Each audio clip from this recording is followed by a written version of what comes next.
Hello, this is Two Ladies Midwest Adventures. I'm Julietta, and I'm reading The Days of the Martyrs, chapter 7. We are on part 7, I think. It'll be in the title. Let's see.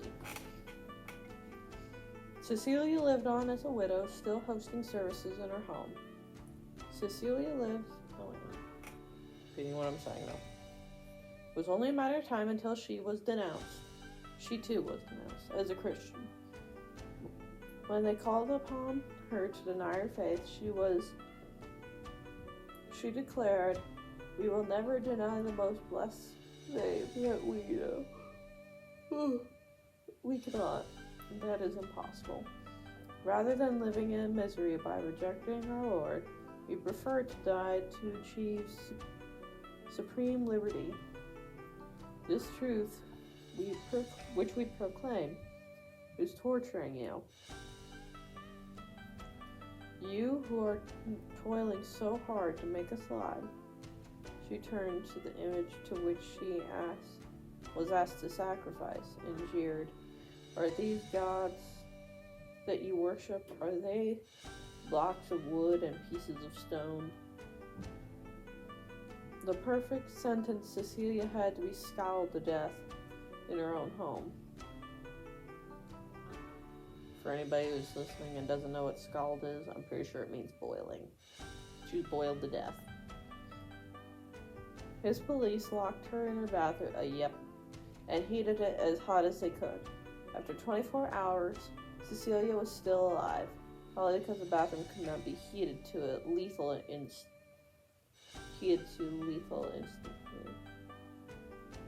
When this fact was reported to the prefect, he sentenced Cecilia to decapitation. A brutal, incompetent executioner aimed 3 blows with his axe, which failed to sever her head and left her slowly bleeding to death. Still conscious, Cecilia was able to speak to her friends and comfort them, while the life drained from her malady. Mutilated body.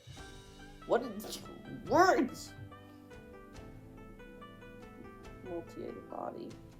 Her tomb quickly became the object of an intense veneration. In 1599, the grave beneath the plague, bearing inscription Saint Cecilia, was opened, and in it was found the skeleton of a woman who had been partially decapitated. Since around that time, Saint Cecilia has been known as the patroness of musicians, probably because her act speaks of singing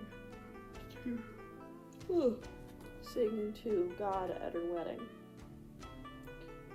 During the spring of 177, a gruesome pogrom was enacted against the Christians of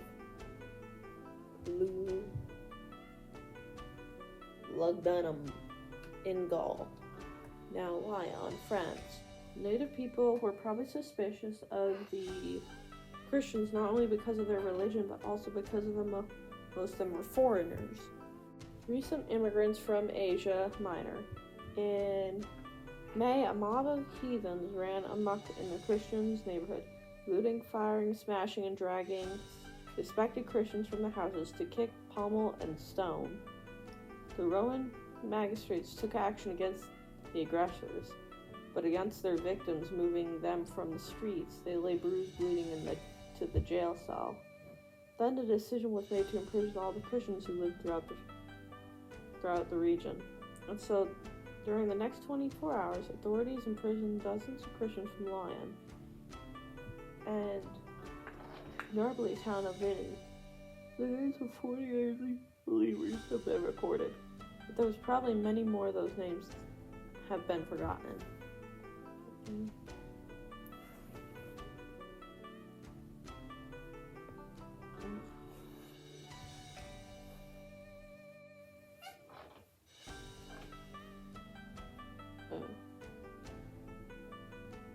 When the local magistrates were satisfied that they had captured all known Christians in the district, the prisoners were taken from prison to the Forum, where after a public examination, all but 10 confessed they were Christians.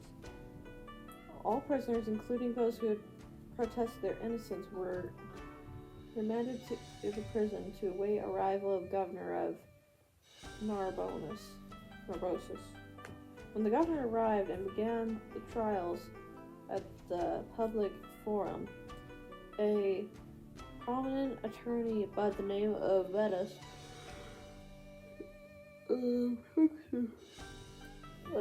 Apagthus argued in defense of the Christians, attempting to prove that none of the defendants were guilty of godless or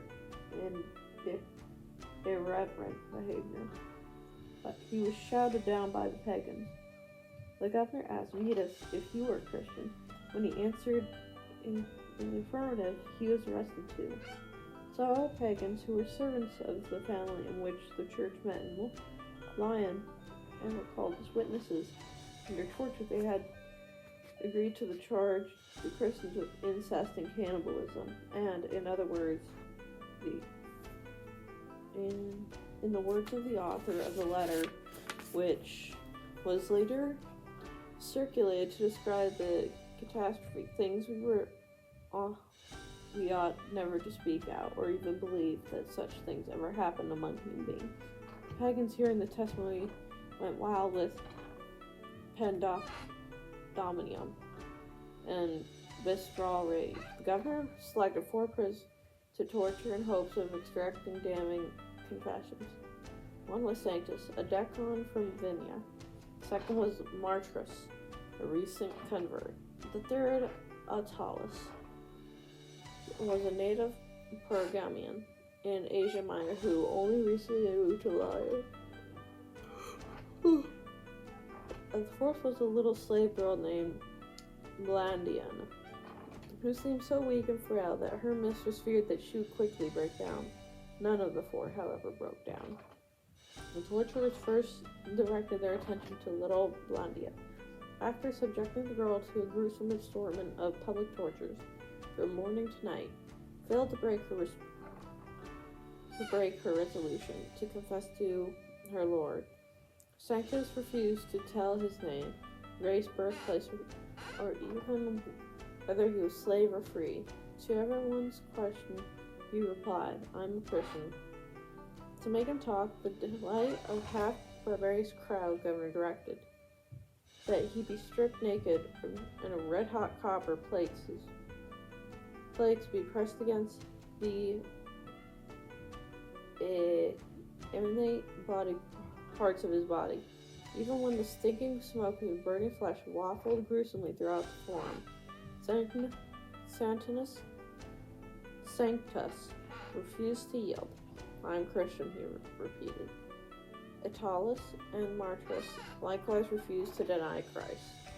The governor next interrogated a woman who had initially denied that she was a Christian. He hoped that this prisoner, whose name was Bilbus, could be forced out of fear of torture to execute Christians of indecent and inhuman practices. How could people eat children? Who do not think it is lawful to taste the blood of an irrational beast? She declared. Thereupon, Bilbus confessed that she in fact was a Christian and was sent back to jail.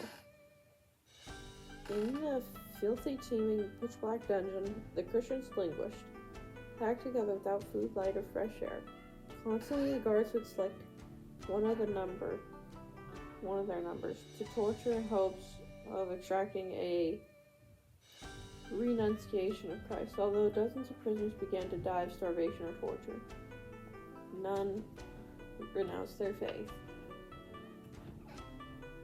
Interestingly enough, most of those who perished in prison were the younger prisoners who had never experienced persecution before. One of those who survived the days of confinement and torture was the Bishop of Lyon, Pothimus, who was in his 90s and extremely weak and sick. When Pothimus was taken to the forum for interrogation, the crowd shouted and jeered him as if he were Christ himself. when the governor asked the prelate, "Who is the Christian God?" Pontius replied cryptically, "If you are worthy, you should know." The governor, who thought the answer impertinent, ordered the torturers to teach the old man some respect. Pontius, beaten and kicked senseless, was flung back to his prison cell, where he expired 2 days later. An annual festival known as the Augustia was now at hand. The governor decided that public games should be enlivened by the public torture of the surviving prisoners. The howling crowds were puzzled because the prisoners taken from the dungeon to the stadium looked so calm and happy. Moreover, they smiled.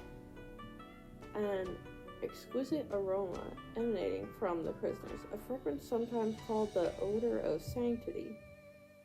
It wondered how the prisoners had been able to douse themselves with perfume. Martyrs and Sanctus were tortured first. They were put through the gauntlet. That is, they were forced to run between 2 rows of soldiers who flogged them with whips. The 2 men were then exposed to wild beasts of unspecified breed and number, which mauled them, but did not kill them. The victims were fastened to iron chains, which were heated red hot until the men nearly suffocated in the smoke from their burning flesh. The crowd roared and cheered as the prisoners burned to death. Martyrs was silent, but Sanctus kept repeating over and over only words that had uttered publicly since his arrest: "I am a Christian." After 2 men burned to death, Blondia, her body, mangled from her previous torture, was crucified and exposed as food for the beasts. When the animals refused to touch her, she was taken down and returned to prison. After Vitalis was paraded around the stadium with a placard around his neck reading, "This is Elacius the Christian," the governor decided to expose no more Christians that day. Okay, so that's it for now. Okay,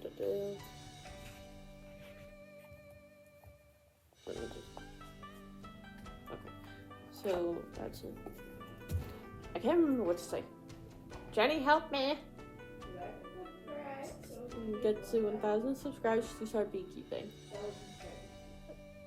I just said that!